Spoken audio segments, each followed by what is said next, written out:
Well, now it's over to you. Our reporter Simon Lauder has been speaking to people in Melbourne this morning to get their opinions on this year's budget.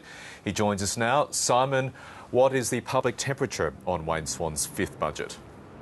Well, Michael, I don't know if the TV ratings are in yet for Wayne Swan's speech last night, but from what I gather, not a lot of people watched it. By far the most common response here in Melbourne is that people don't know what's in the budget. They haven't read it.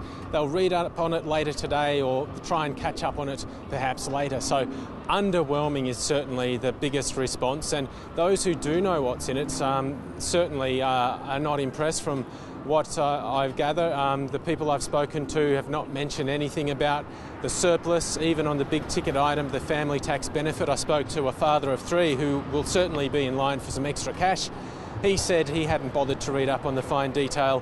It was almost like a I'll believe it when I see it kind of attitude. There are some people who are impressed with some of the finer details, and here's what some of the people I've spoken to have had to say. Not much there for if you've got kids in tertiary though. That's the disappointment for me. I'm a single parent and I don't get anything with someone in tertiary as far as I could see. So I don't know how that works because I have even bigger expenses. But I'm very happy to hear about the dental budget. I'm a dentist and I just read about it yesterday, and I was very happy to hear that the government's finally doing something about that. Been a long time coming? Long time.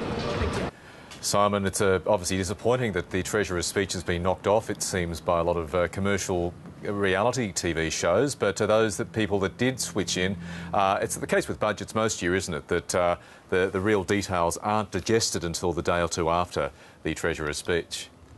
That's right. Perhaps it's all too much to absorb in one night and perhaps even the next day, and I think people will be waiting to see how it folds out for them. They're still digesting it, and I spoke to one man on the streets just a few minutes ago. He says he's a long-time Labor voter. He said he had been following the budget, and although it's been described as a battler's budget, his opinion was that it's not going to save Gillard. So a long-time Labor voter not impressed either. Simon Lauder on the very chilly streets of Melbourne, thank you very much. And we'll have more reaction on the federal budget shortly.